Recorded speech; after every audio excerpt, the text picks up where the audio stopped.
Marital relationship.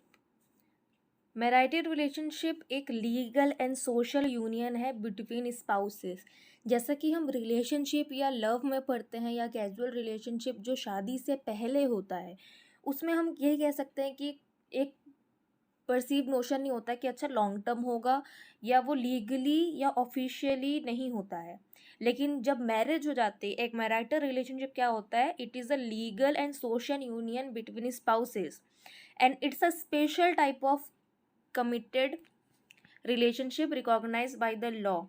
From a evolutionary perspective view से देखें हम तो मैरिज को क्या देखा जाता था कि it's views at the as the strengthening and perfecting the species, bond को बढ़ाने के लिए और जनरेशन आगे बढ़ाने के लिए मैरिज इस तरीके से हम देखते थे from the evolutionary perspective. But from the अगर हम सोशोलॉजिकल वेंटेज के देखें, सोशोलॉजिकल परस्पेक्टिव से देखें तो मैरिज को कैसे देखा जाता है कि एक दो ग्रुप्स के बीच में बॉन्ड, ठीक है, marriage creates a bond between among the groups. अगर हम इसके कुछ की एस्पेक्ट्स देखें, सबसे पहले तो मैरिज क्या है, मैरिटल रिलेशनशिप जो मैरिज है वो लीगली रिकॉग्नाइज यूनियन है। इसका मतलब क्या है, मैरिज में एक लीगल कॉन्ट्रैक्ट होता है, एक ऑफिशियल कॉन्ट्रैक्ट होता है कि हाँ भाई आप दोनों स्पाउसेस हो, that grant spouses with a special kind of rights and responsibilities दोनों की ईच अदर, जैसे share finance, inheritance rights, health care decisions, financial decisions, right. दूसरा है स्पाउस। ट्रेडिशनली देखा जाए तो मैरिज सिर्फ हस्बैंड वाइफ लड़का लड़की के बीच में ही होता था, लेकिन अब क्योंकि सेम सेक्स मैरिज आ गया है तो ये भी कई जगह कंसिडर होता है। फिर है commitment. It's a long term commitment कि साथ में लाइफ बनाएंगे, एक दूसरे को सपोर्ट करेंगे और एक अच्छी फैमिली को हम रेज करेंगे। So it's a legally recognise union. Marriage is a legal contract that grant spouses a certain rights and responsibility towards each other। For example shared finances, investments, assets, कोई आप अगर घर खरीद रहे हैं उसमें भी आपकी रिस्पॉन्सिबिलिटी, राइट्स एंड आपका भी हिस्सा होगा। Inheritance rights and health care decision making. Second is spouses. Traditionally marriage has been in between only between husband and a wife, but however now same sex marriages are also considered। Third is commitment, that is a marital relationship generally recognized by a long term commitment, build life strong together, support each others and potentially raise a family। अब अगर देखा जाए तो हम marriage करते क्यों हैं, marital relationship का पर्पस क्या है। तो हॉट लर्नस्टैंड ने कहा था इन 2008 कि हमें हमसे ज़्यादा और कौन अच्छा से जान सकता है, सबसे ज़्यादा हमें कौन जानता है, हमारा partner. Our partner knows us better than anyone else.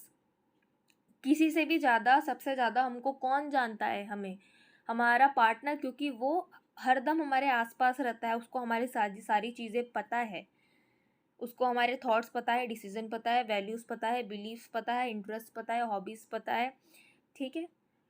So our partner knows us better than anyone else because of their daily proximity to us, क्योंकि वो हमेशा आसपास रहते हैं हमारे। They know our idiosyncrasies. Over the time we get closer, we can lift each other up and bask in the warmth। The support in the married relationship isn't easily replaced by the social support। जो marital relationship है, इसको हम किसी भी relationship से replace नहीं कर सकते हैं। हम अपने पार्टनर को अपने फ्रेंड से रिप्लेस नहीं कर सकते। दोनों की अपनी अलग अलग जगह है, दोनों का अपना अलग अलग सपोर्ट एंड इम्पोर्टेंस है। अब अगर हम कुछ कैरेक्टरिस्टिक्स देखें मैरिटल रिलेशनशिप के, तो पहला आता है love and commitment.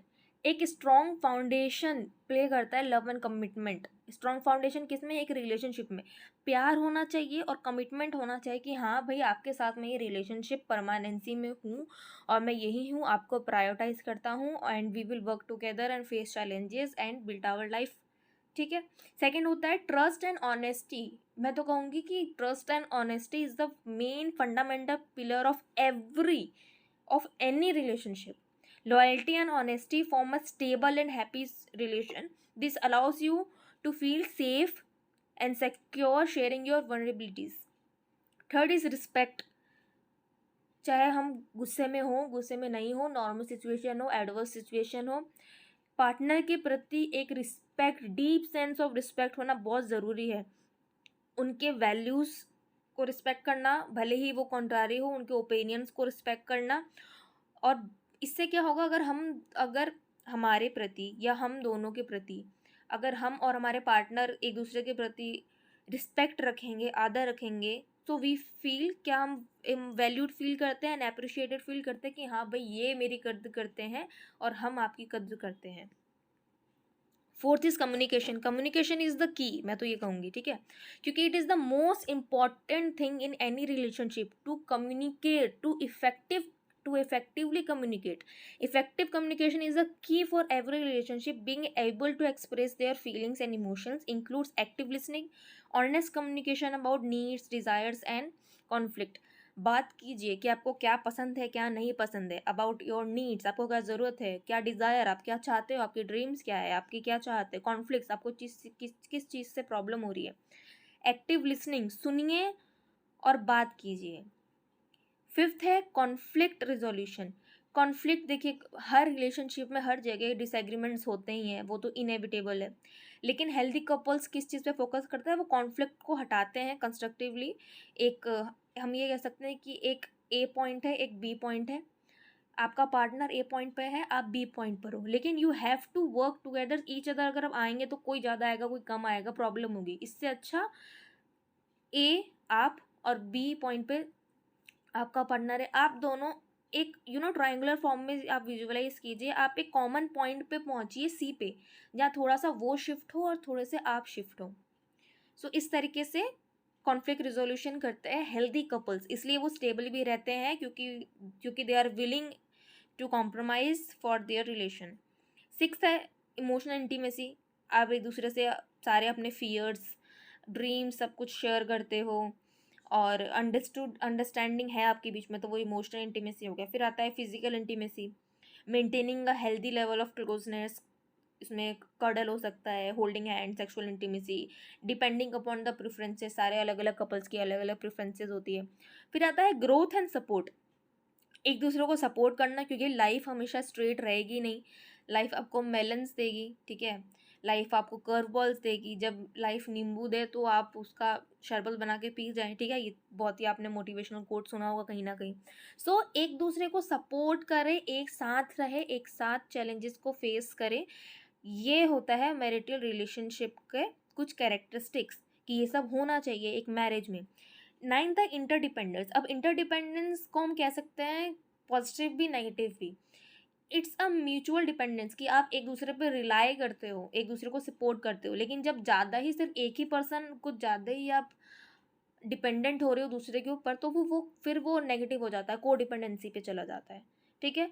So these are some characteristics of a marital relationship. अब देखते हैं कुछ थ्योरीज जो कि मैरिज थ्योरीज है, साइकोलॉजी में निकली हैं। तो हम पढ़ेंगे सोशल एक्सचेंज थ्योरी, फिर है intimacy theory, duplex theory of love, the Gottmann method and the 5 love languages. Social exchange theory अगर हम बात करें, तो जब भी हम किसी से इंटरेक्शन करते हैं तो हम क्या देखते हैं इंटरेक्शन में, कि भाई मुझे इससे क्या नुकसान होगा और क्या बेनिफिट होगा। हम जिस सिचुएशन में जा रहे होते हैं, हम देख रहे होते हैं कि अच्छा इसमें हमको रिस्क कितना है, इसमें बेनिफिट कितना है। वैसे ही एक रिलेशनशिप में it's a cyclic pattern of transactions, ठीक है, कि आप जो वैल्यू दे रहे हो, टेंजिबल इंटेंजिबल हो, अपने पार्टनर के साथ।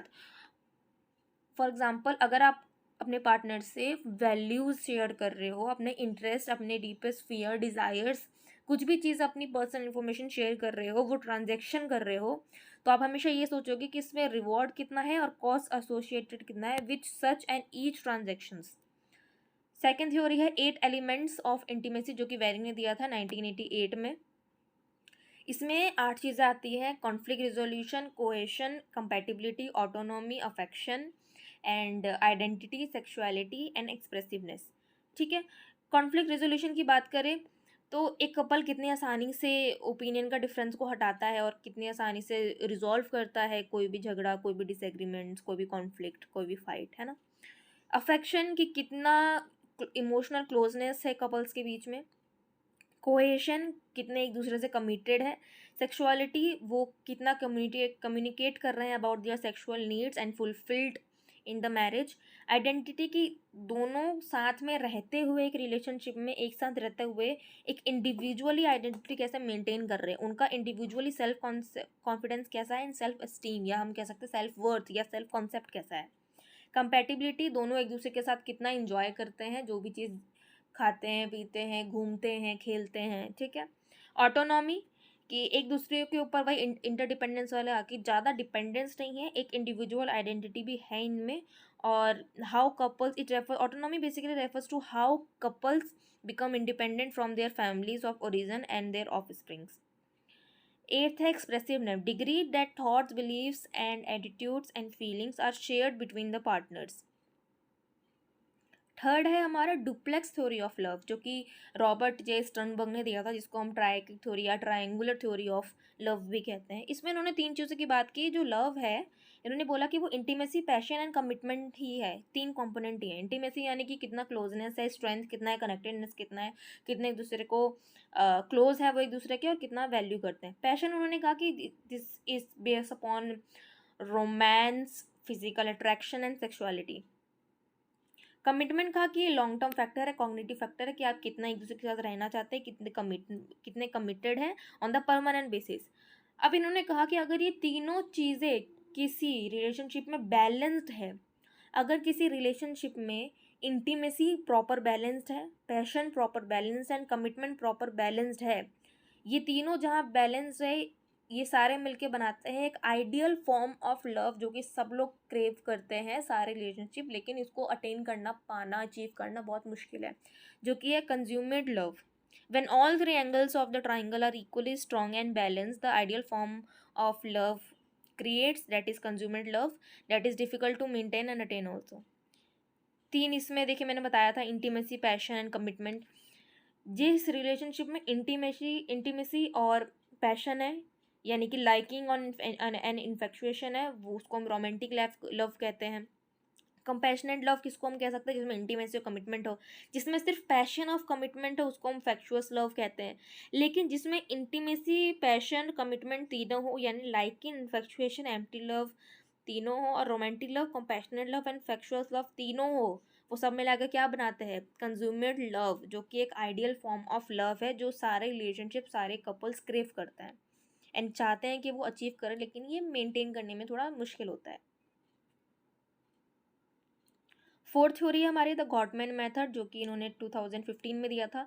इनके और इनकी वाइफ ने बहुत सारे रिलेशनशिप एंड कपल्स को स्टडी किया over the past 30 years, and इन्होंने एक साउंड रिलेशनशिप थ्योरी बनाया, साउंड रिलेशनशिप हाउस थ्योरी बनाया, जिसमें इन्होंने कहा कि 7 लेवल्स कंसिस्ट होते हैं किसी भी रिलेशनशिप में on the basis of trust and commitment. पहला है build love maps, share fondness and admirations, turn towards instead of away, the positive perspective, manage conflict, make life dream comes true and create shared meaning।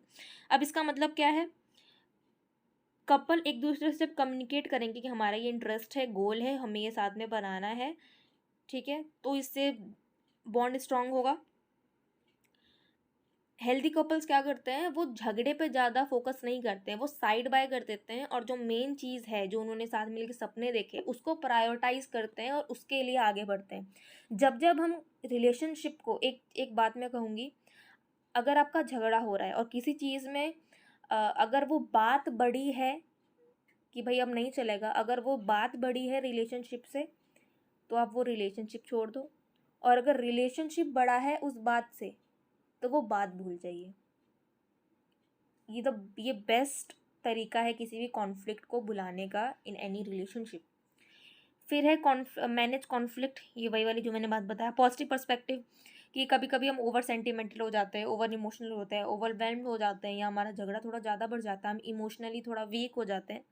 लेकिन अगर हम उस time भी optimistic रहें और positive thinking रखें, थोड़ा सा भी होप रखें, तो उसके हम ओवरकम हो सकते हैं और बॉन्ड स्ट्रॉन्ग कर सकते हैं।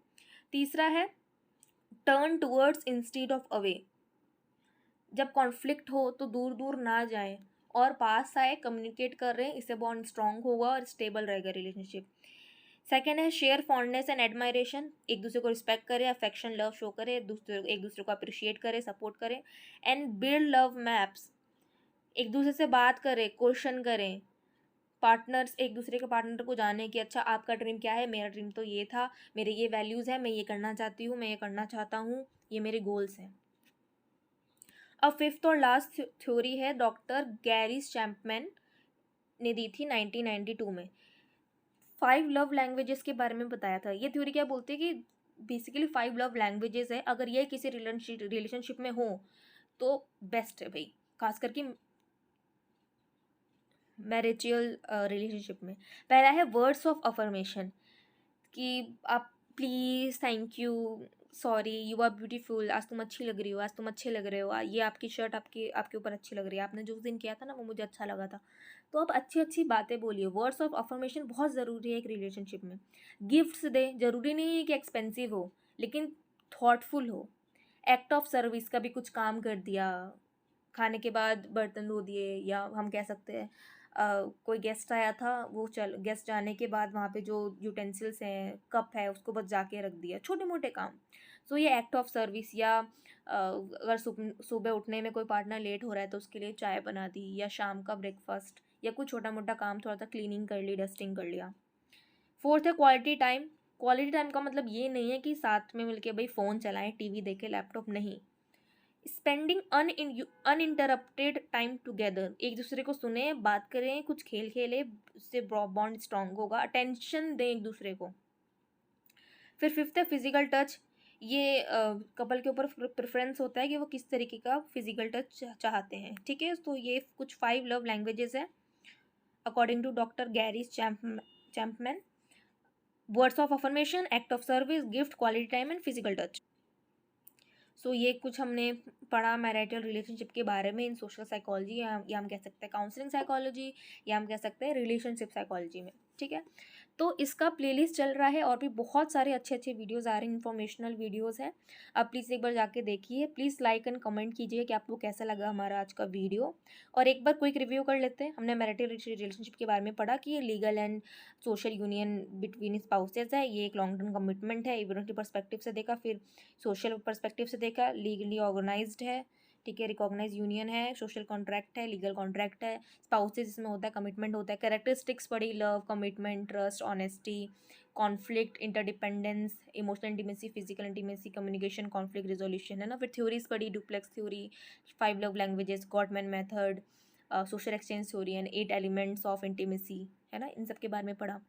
सो आई होप आपको आज का वीडियो बहुत ही इन्फॉर्मेशनल लगा हो। प्लीज़ लाइक कीजिए, कमेंट कीजिए, स्वस्थ रहिए, सुखी रहिए। Thanks for watching.